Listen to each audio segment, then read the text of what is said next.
Hello guys and girls, it is Costafia and I am with Colton. Hello. So this is part 2 of the video, and this is all about talking about the future of the Molior RS now that we have the server up. So I'm going to let you go first, Colton. So we normally do this on sort of like the podcasts or just the general live streams.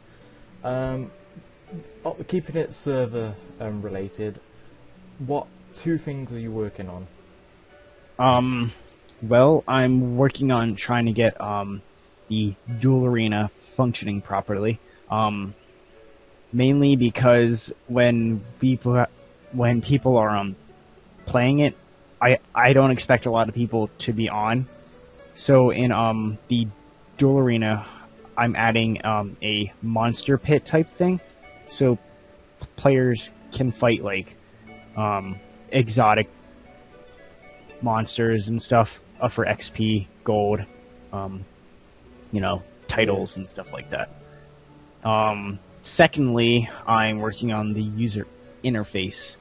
More specifically, the character panel and the inventory panel, because those are a little bit buggy right now.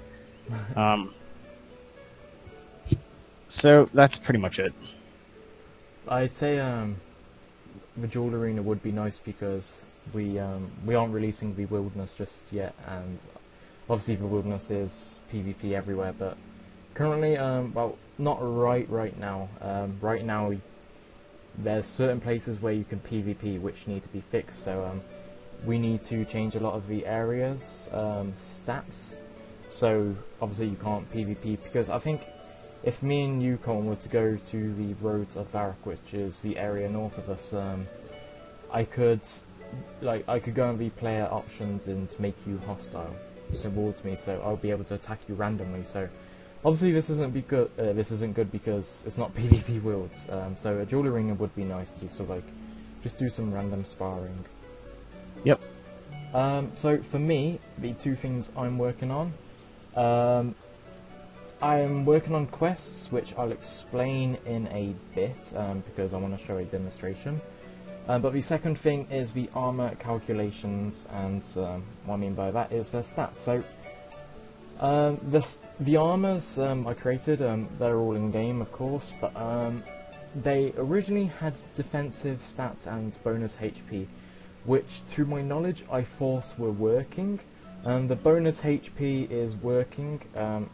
It's, if you're unsure what I mean by this, it's if I were to equip a bronze plate body, it would give me like 6 hit points more, or 6 HP. It's rune plate is like, I don't know, 36 HP more, which is like 3 levels, if that makes sense. But yeah, the armors weren't giving any defense stats, so there was a case where, and I was testing this, of course, because I wanted to sort of like myth bust it. So I went to, I think I was in the wilderness at the time, because I was building wilderness when I heard about the rumours of the armors not giving sort of like their defensive stats half right.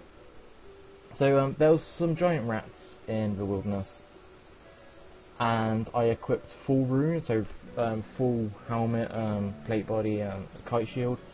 And I was a level 1, so I only had like 10 HP, so if I did get hit, I didn't want to sort of like stay around forever. So to my knowledge, with the stats, the giant rat is level 1, so it's not powerful. If a level 1 attacks somebody in full rune, obviously there's the smallest possible chance they would hit, but when I tested it against the giant rat, I got like 2 hits. So obviously this wasn't working at all, because I got 2 hit by a giant rat and I was in full rune.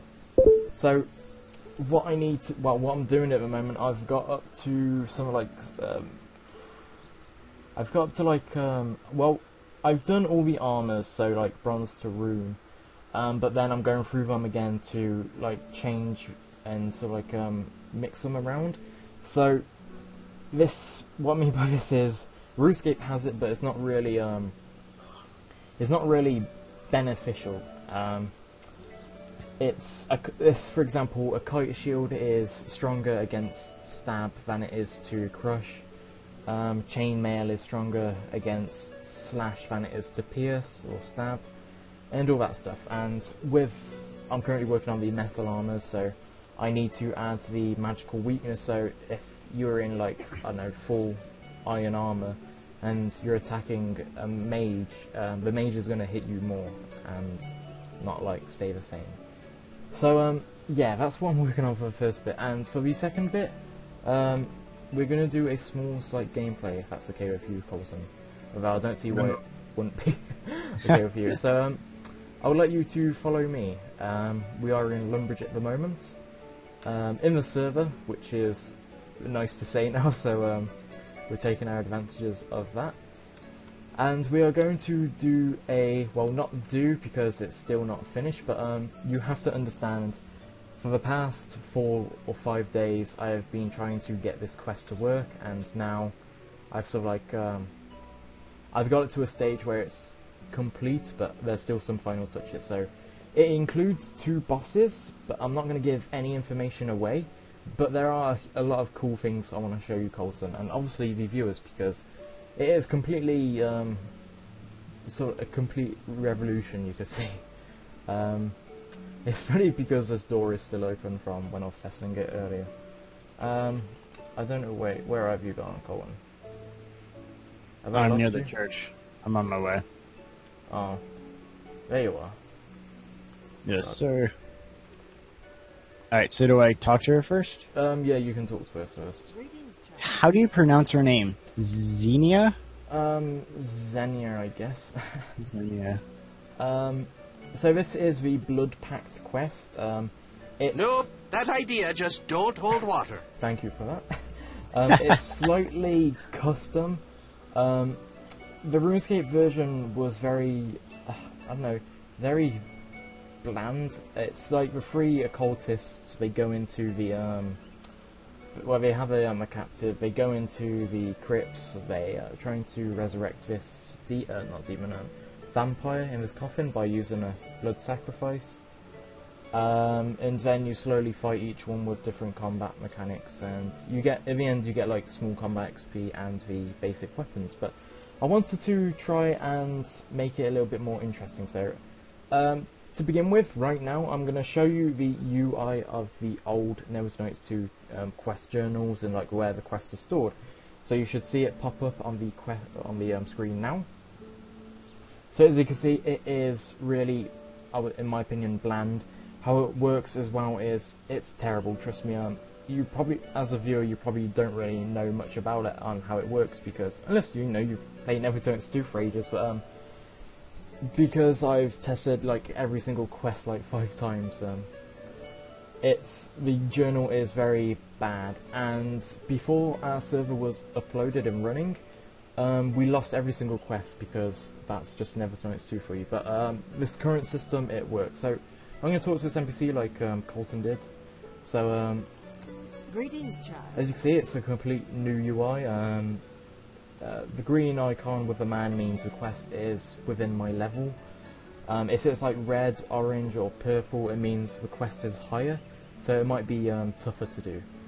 So you can see what your task is already. So explore the crypts, there's some information she tells you, and my reward is 500 gold, so that's good. Go now, and be at peace with the land. So accepted new quest, so I'm going to go into the crypts, crypt. So I'm not quite sure where you've run off to, Colton. I'm just waiting here. Okay. I'm waiting for you. So this is, there are, like I did say, there are 2 bosses, but bosses have no mechanics, and they don't work as a boss fight at the moment, so I'm not going to be showing you that. I guess we can show you them right at the end, but I'm going to carry on. So you notice footprints on the floor. The footprints indicate that someone has been here. You should look around more for clues before rushing into the unknown, so that's what we're going to do. Oh yeah, and this is the quest journal. So earlier when I was outside of the crypts, I showed you the interface and it was really bland, but now you can see all your quests here, and stats and sort of like the information wise of the quests, it's extremely useful because originally, if you did a quest with the old version, the quest wouldn't save through a character. So, but if you do a quest now on the server, then it will obviously work. So I'm gonna loot the old bag because I know. God, a fucking ghost kid just showed up. What the hell? You ruined the surprise. So how dare you? I spent ages on this. He just came out of nowhere. Okay, there we go. Yeah, Colton ruined the surprise. So she was supposed to look more ghostly. I think the appearance on her hasn't been attached, but in reality, she would be see-through and sort of like a ghostly figure of a Gil. She's already pretty damn creepy. Yeah. I don't think she has any eyes if you zoomed in properly. So communicate with a ghost. So we're gonna communicate. No, with she's a got ghost. some eyes. Greetings, child. They just look really spooky. Stop Or the 20 occultist spooky. plan. Okay, so Colton, here we have two options. Now, I want you to loot the chest for me. I did. Oh, okay, so that's good. So You already used this. I I always got 2 items. Holy Spirit Water or Vial of Blood? What was that? But right, anyways, so I always like giving people the options of doing stuff in quests. So like, quests shouldn't always be one sort of like it shouldn't be one path. So, Colton, I don't want you to do this, so don't touch the bags. But I'm gonna loot the other bags. So these bags are well, they're supposed to be hidden, but it isn't thrown into your face like, hey, you can either do this or you can do that. So you're probably well, if you're playing it, you could try to be smart. I don't know if you sound offensive, but you could probably think, you know, I don't want to sort of stop the occultists. I want to help them, and you slightly can. But I'm gonna loot the last bag. So now I have 3 vial of blood. So where have you gone? Oh, you're like a ghost. I think you're in one spot, and then I turn around and you're completely gone. Oh no, I'm the ghost kid. This is the Lumbridge Crypts, by the way. Again, it's slightly custom. This is the River Lum, which is the underground bit. So this is. It's redesigned. It looks nice in my opinion if I blow my own trumpet. Oh yeah. So this is the boss room. Like I did say, the boss mechanics aren't working. Hello guys, it is Kosif here, and just a quick rundown because you're probably thinking what's going on. While me and Colton were in game, we got to the point. Well, the quest wasn't finished at the time, but we started to slightly mess around, and we spawned the boss. The boss pretty much kicked our asses. It was hilarious. I'll leave some clips up now, which of some funny moments of which happened. But the clip somehow got corrupt, and there's no way for me to sort of use it. So it was either me and Colton redo it again, then we spawned the boss and sort of like fake the reactions and all that stuff. But I didn't want to do that, so I thought I'd take a more a sensible side and a more of an informational video, which sounds boring, but I'm gonna sort of talk to you about the sort of like the quests and all this stuff. At the moment you're probably wondering what the fuck am I wearing. I've been doing some work. This includes a sort of like a modded room, or trying to make up worded right. It's like a mod room where only developers can go in. In this room you can pretty much get every single item for free. So I was just there. I got a gilded helmet, a green dragon hide gilded. I got 2 rune swords, and I'm max level. So this is because I was testing earlier in the quest, well, a few days ago, and I couldn't finish the quest because I couldn't kill the vampire, and because it was a server, I didn't want to play on my DM account, which is like the alternative to a Jagex mod in RuneScape. You know, if we log on a DM client, we can pretty much have god powers and spawn everything. But I didn't want to do that. I wanted to play it on like a legit account. But Obviously, the mod room is locked away from players, so don't worry about that. So continuing on, I skipped to the beginning of the quest again, and we are in the boss room. So this is the pretty much a boss room. Now, like I was talking about earlier, I didn't want to fake my reaction. So yesterday the quest only stopped. The quest was finishable, but how it worked was you spawn the boss, you kill the boss, you talk to the lady outside Lumbridge, quest complete. The boss had no mechanics. It would just chase you until one of them died, and you know it wasn't fun because it's supposed to be a boss. So this quest is, well, again, the video to get something out of the way. The information we get from a lot of feedback from people playing the project is it feels too hard at the beginning, and I even agree with this. Like, it takes a while to even get like 100 GP to buy like a bronze tool belt or something, or you get it from Tutorial Island, but a lot of people tend to skip Tutorial Island. But this quest is like a really low, it's like a level 2 quest. You pretty much, the boss is pretty much going to be easy, but it's going to show some mechanics and sort of like how things will work. Well, just it's like a teaser on like what we can do, pretty much. There are 2 bosses. I may as well just give out the information because you've seen a few videos on it now. You're pretty much plotting to ruin an occult. Well, you're trying to stop an occultist, a Zamrakian cultist, trying to summon the ancient vampire, which is in this sarcophagus or coffin over here. The lady outside tells you to stop him, and you can stop him and then quest complete. You get like 500 gold and like 250 GP, 250 XP I meant. But you can actually do an alternative. You can summon the vampire yourself and slay her. If you do this, you get a level 1 or level 2 sword, and this sword will be like a good beginning sword, so you know you've got that small advantage. But yeah, so it's like a very small boost to the to sort of like your gameplay, and you're gonna learn all about quests and stuff, how it works. So, anyways, I'm gonna continue. So I'm gonna put on my UI, and we are going to summon the vampire. So I know this is gonna fail so bad because. Like I said earlier, I don't want to fake reactions at all, so this is completely new to me. I've tried adding some boss mechanics.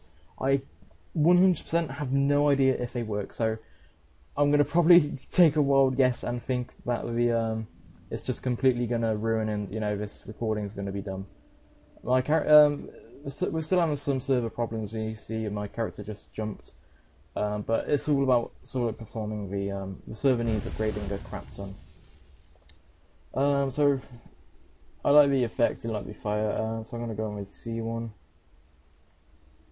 Also, my character only seems to be doing that when I click to move. I'll show you in a minute. So as you can see, I just clicked that one and my character jumped over it. If I click that one, I'll show you now. So if I click there, it does want to do it.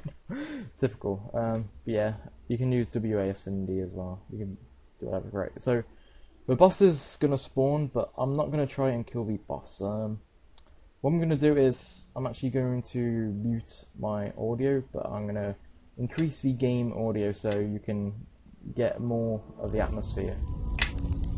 So I'm not gonna talk now. So peace.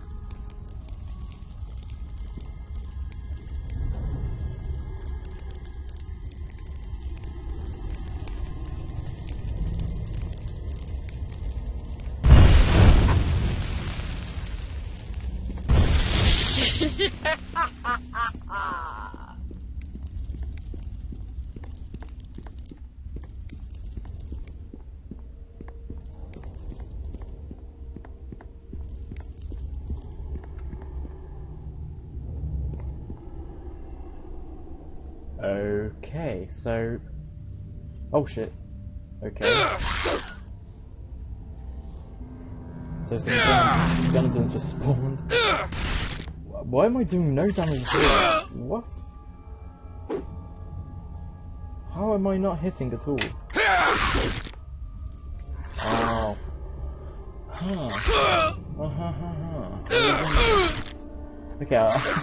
I'm not 100% sure why the skeletons aren't I'll kill you! You'll see! and why the freaking vampire isn't attacking me, but let's see if I run into her.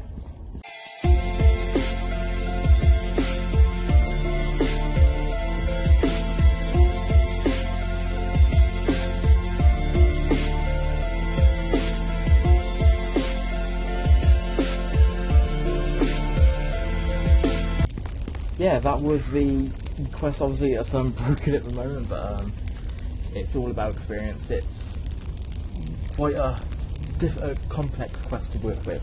It's taken me about 6 days at the moment, whereas normally a quest in the old Nevernights 2 would, well, version, not like a server, it would take me like a day to make a quest. But yeah, this has taken me 6 days to make a quest because of all the boss mechanics. But yeah. I don't want to, don't get disheartened because I can't one-hit a level 1 skeleton and I'm in like rune swords. At the moment, my armors literally do nothing. The defense on the armors and all that stuff, they are broken. I'm in the process of repairing them, but yeah, this is obviously very early beta. That's why we don't want anybody just playing at the moment. Obviously, the donators can play, but yeah. So, I'm going to say that's pretty much it. Thanks for watching, guys, and I hope you enjoyed. Peace.